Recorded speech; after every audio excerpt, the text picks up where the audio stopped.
He nearly spat his coffee when the boy said it. "I speak 9 languages," Bruno announced, as if mentioning the weather. The words hung in the air of the glass-walled corner office in Avenida Atlantica, as clean and impossible as the marble beneath the billionaire's elbows.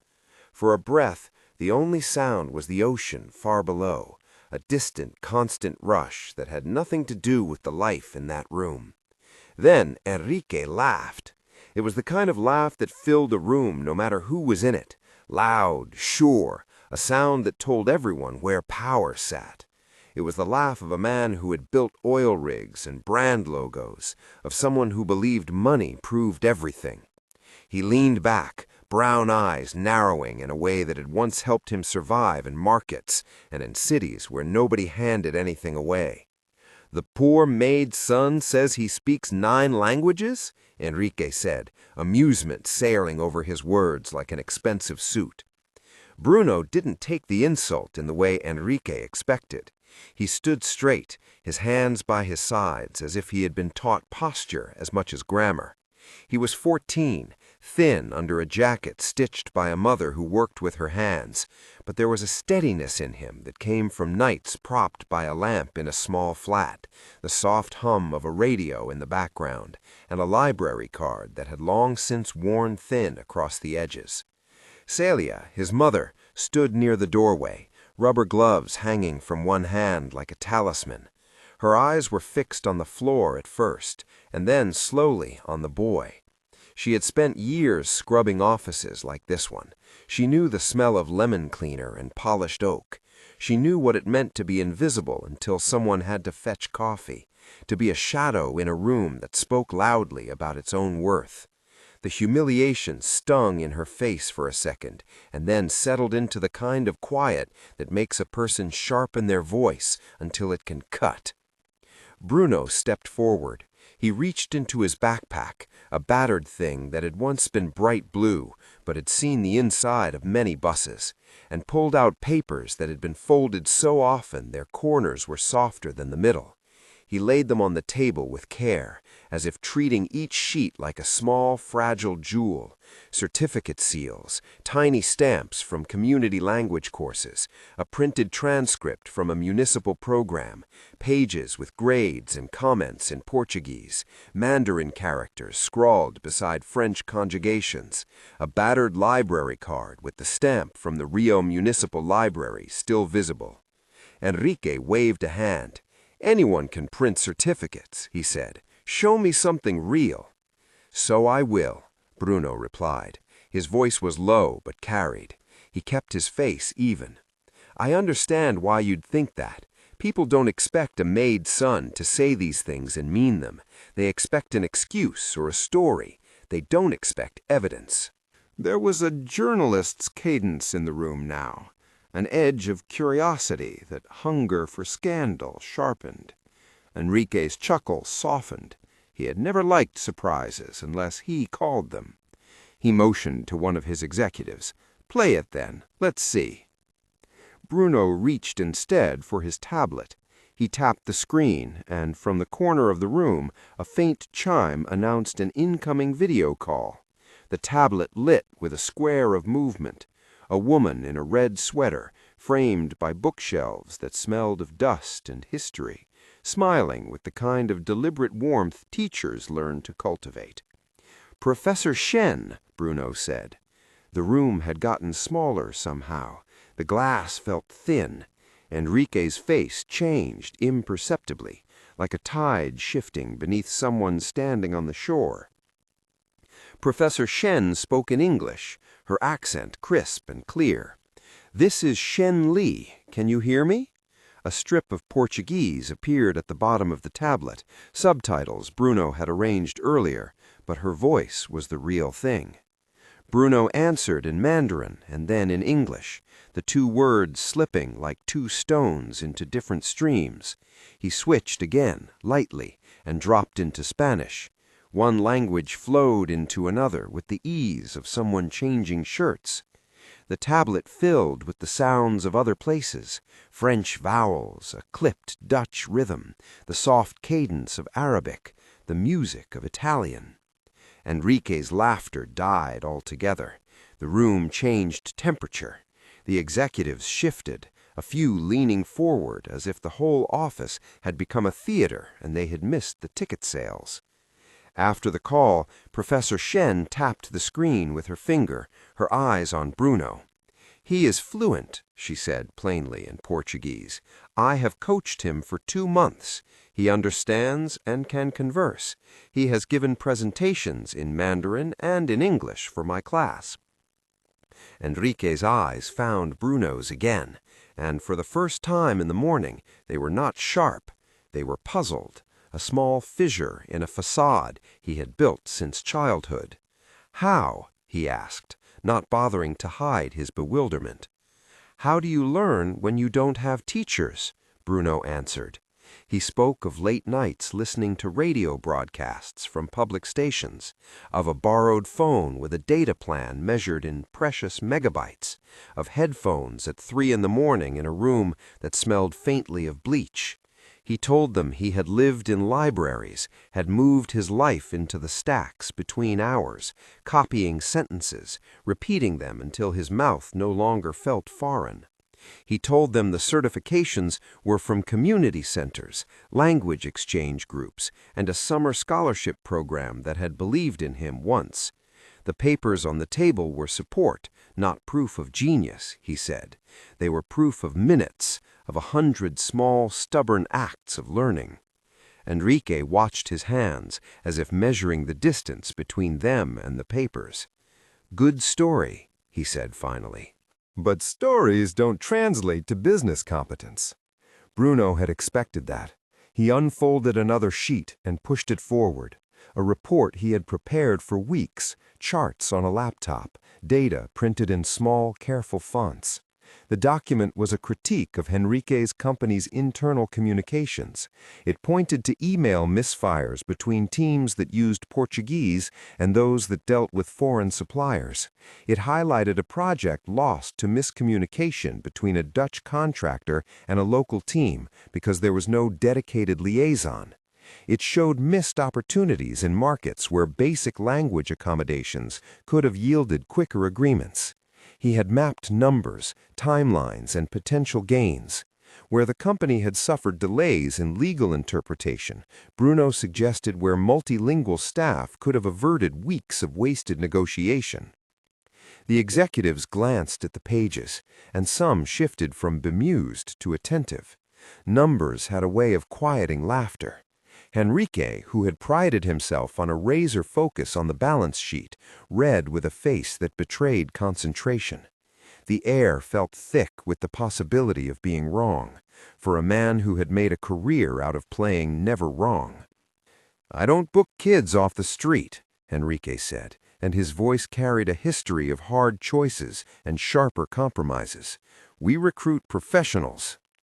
"I'm not asking you to hire kids off the street," Bruno said. He met Henrique's gaze. "I'm asking you to see that the street has people who are professionals with the right opportunity. My mother has been working here longer than any of these tiles have been clean. She knows this place. She knows the people. She deserves the chance to move beyond cleaning schedules. Promotion is not charity, it's recognition." A silence descended.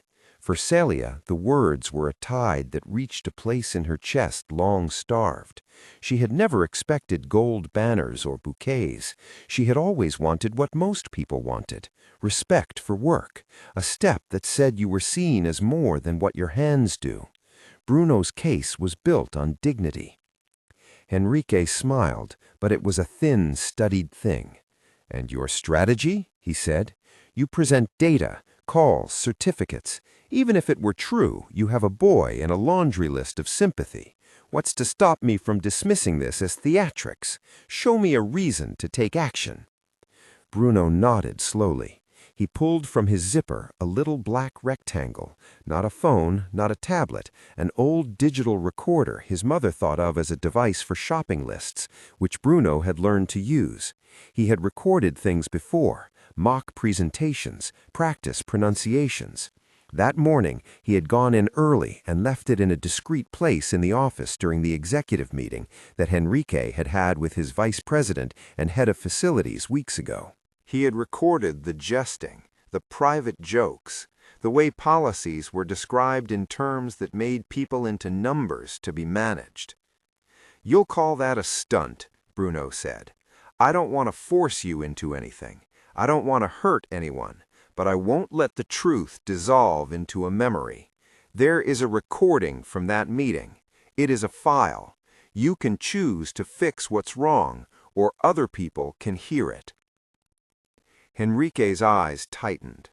For a man whose life had been about controlling narratives, acquisitions, press statements, market share, the idea of an uncontrolled narrative had the same effect as the word fire in a packed room. He moved his hand, fingers drumming on the table. "You're threatening me with a file," he said. Bruno did not like the word threat. He had been rehearsed on this point with friends and mentors from the community center debates. He knew the ethical line everyone warned about. "I don't see it as a threat," he said. "I see it as a choice. Repair or reveal. Accountability or public scrutiny. I brought evidence of my ability and evidence of your policies. You decide whether to fix the system you run." Henrique laughed again, but it lacked the warmth of before. The laugh did not reach his eyes. Later, when critics would say Henrique had been moved by shame alone, they would miss the calculus of a man who weighed reputation against bottom line, who had survived markets where one wrong step cost a lifetime. He had been an immigrant once too. His parents had arrived in Brazil with little more than a name and a stubbornness that became a business instinct. He could remember nights when a shortage meant missing a meal. He had built company culture partly from that memory, fierce, exclusionary, and protective. It had made him successful. It had also hardened him. Bruno pressed play. The recorder emitted a small mechanical click, and then the flat, ordinary sound of human speech echoed around the office. The room, usually so accustomed to Henrique's voice dominating the space, fell into a different kind of quiet. The vice president's voice sounded unremarkable at first, but then Henrique's did too, candid and unfiltered because he thought the conversation was private. The words were not coarse. They were precise in the way bias hides itself in corporate strategy. "We have to be careful who we let through management. We maintain standards. We can't let the wrong backgrounds mix into our teams." The line was a knife. It did what evidence does. It converted suspicion into a thing that could be heard. Henrique's voice, steady as it was in public speeches, carried the same assumptions into private policy. For everyone in the room, the tide of what had been merely an impression shifted into something palpable. The executives exchanged glances that spoke of liabilities and the messy arithmetic of public image. "Under Brazilian law," Bruno added quietly, because he had rehearsed the legal framing, "single-party recordings are admissible in many situations. This is not a legal lecture. It's a statement of fact. The recording exists. We can send it to the press, we can take it to labor authorities, or we can work together." Henrique's jaw flexed. The words about the law were not a threat either. They were a context. It mattered to Bruno that the choice remained visible and that he was not portrayed as a blackmailer. He had gone to every other avenue first, petitions to HR that had evaporated into memos, polite meetings that ended in platitudes, recommendations that turned into polite silences. He had exhausted usual channels. This was a last resort. "You came prepared," Henrique said finally. It was not a compliment. It was the acknowledgement of a tactic that worked. He had underestimated the boy who had grown up in a stairwell's shadow. Bruno nodded. "Prepared and patient," he said. "We don't want to humiliate. We want repair. Promotion for my mother, a real path to training and hiring for youth from our community, an independent review of hiring practices, and a role for me to help create the language bridge the company so badly needs." Executives murmured.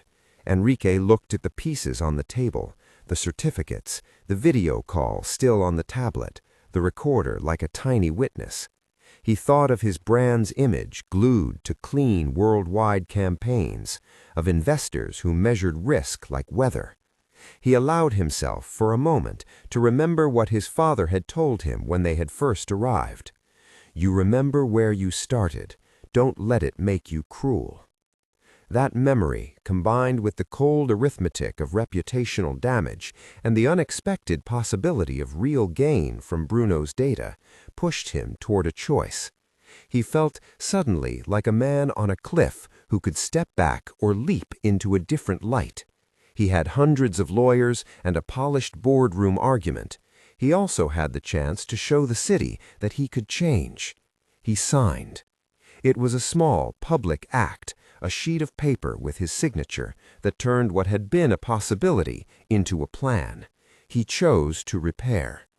Celia was offered a promotion to head of facilities, an administrative role her years of experience had prepared her for, but which had never been offered because tradition did not always think upward. The company set up a scholarship fund for young people from underserved neighborhoods, a structured training program, and an independent committee to review hiring practices and language accessibility. Henrique agreed, under the scrutiny of his executives, to a 3-month pilot in which Bruno would be paid as a consultant to help set up language support and liaison teams. There was no parade, no trumpet. The office returned to its rhythm with an awkward new note. Henrique's laugh returned sometimes, but less like a drumbeat and more like a reflex being unlearned. He attended the first board meeting where the word diversity was spoken, not as a buzzword, but as a plan that included measurable milestones. The aftermath was not a miracle overnight. Some executives grumbled, some employees resented. Change at that scale always had its friction, but months after the confrontation, signs of real difference had begun to appear. The company's contracts with foreign suppliers improved in pace and clarity. The lost project Bruno had pointed to was re-engaged through a new liaison and back on schedule. Savings appeared in spreadsheets as delays evaporated. The press wrote a story that called it a corporate turnaround, prompted by a young polyglot from the suburbs. The story, careful in places and sensational in others, circulated around the country. For Bruno, the months that followed were a school in grown-up things. At 15, he found himself moving between community centers and boardrooms, carrying a message that bridged two very different languages, the language of public policy and the language of lived experience. He worked with intercultural teams, translated contract clauses, and designed language access tools that actually functioned in the field. His mother's promotion came with more pay and fewer late-night trips to scrub offices. She took to the administrative role with the quiet competence of someone who had always run logistics at home and just needed the keys to put her systems in practice. She bought new baking trays and started a small side business selling sweets to office workers she had once been invisible to. The clients who liked her candy were the same ones accustomed to passing by her mop bucket days before. Henrique's change did not erase the past. He made speeches and set up a visible fund. He attended community meetings where, at first, people refused to look at him. He listened more than he spoke.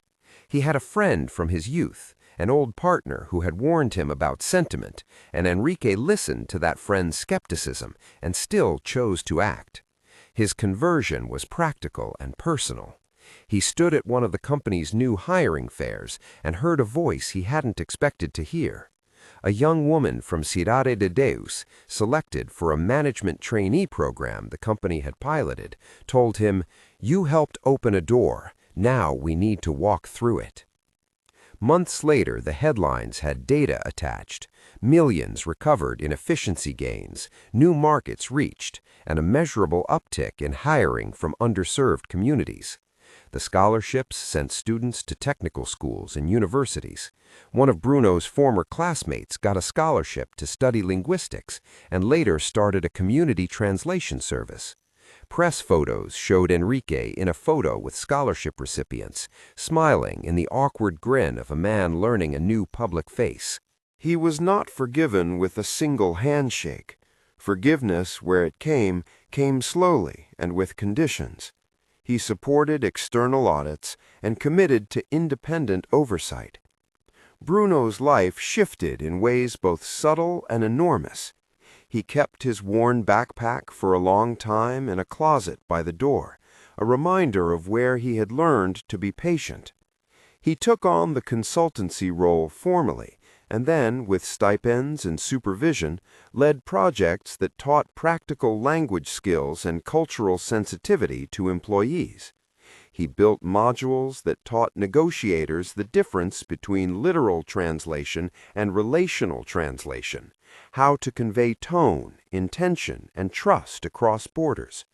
He taught in community centers that had been the site of his own education, now filled with younger faces, learning from him the study habits and resourcefulness he had been taught by borrowed headphones and late-night radio. At the same time, he refused to be a token. He refused to take the job of a symbol and insisted on measurable goals. Quotas were not the aim, competence was. The training program included rigorous assessments, mentorships, and pathways to promotion. Celia sat on the hiring committee for the facilities roles and brought to the table the practical knowledge that had been ignored for too long. Who actually managed schedules, how teams functioned in the early morning, which suppliers paid on time and which didn't. She took pride in the small control over the work she had always done without credit. She learned to read spreadsheets and turn them into something other than a foreign language, proof that dignity has economics as well as moral value. Not everyone loved what happened. There were former executives who moved on, clients who preferred the old monolingual way of doing things, and critics who accused Henrique of a PR stunt. Bruno weathered those criticisms with a calm grown from practice. He knew the truth of his work and the slow, uneven rhythms of social change. He also learned to accept that a single victory does not erase a system's resentments. He learned the politics of nonprofit proposals and how to explain return on investment to people who only understood balance sheets. Years later, when Bruno stood in a small auditorium to accept an award that had less to do with celebrity and more to do with community recognition, he told the audience a simple thing. When you speak someone's language, they stop seeing you as strange and start seeing you as human. It was not a slogan for him. It was the lesson of nights in the library and mornings with a mop bucket that smelled faintly of lemon. It was the discovery that language isn't only words. It is a kind of hospitality, a way of saying you recognize a person's existence and agency. The epilogue contained many small vignettes, each a proof that the plan had legs. Mariana, a teenager from a favela close to the train line, used her scholarship to study project management and later ran a successful urban transport pilot that linked community centers with scholarship opportunities. Carlos, a young man who had never left his neighborhood before, abroad. The company's new recruitment policies were formalized. Blind resume reviews for a first stage, language skill assessments for roles that required them, and a mentorship program that connected experienced employees with trainees who had grown up in places the company had previously ignored. There were, of course, things that didn't change. Old prejudices lingered in comments and small gestures. But the infrastructure of change, legitimate hiring panels, transparent criteria, and an established scholarship fund made it harder for patterns of exclusion to repeat themselves. Where policies had once been cloaked in euphemisms, they now had auditors. The company's PR head gave interviews that emphasized the measurable results: faster turnaround on contracts, fewer stalled projects, and increased access to new markets because negotiators could speak the same tongue as their counterparts. Henrique became a more complicated figure in public discourse. Some praised his decision, others questioned whether it was opportunistic. He lived with that ambiguity. The thing that mattered to Bruno and to the people who had been given new chances was not whether Henrique had been pure of motive, but that measurable doors had opened. Henrique himself visited community centers and listened. He told stories about his own hardships growing up as an immigrant, and when people asked if he was using his past as an excuse, he would say, quietly, "I don't want to be the same person who once judged." His attempt to make amends was imperfect and human, and it stayed that way.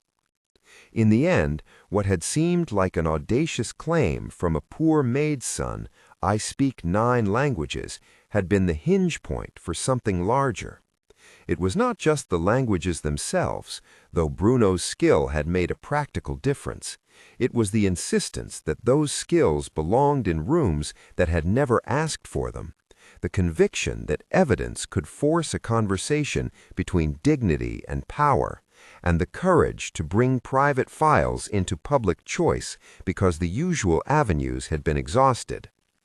The lessons were practical for anyone watching.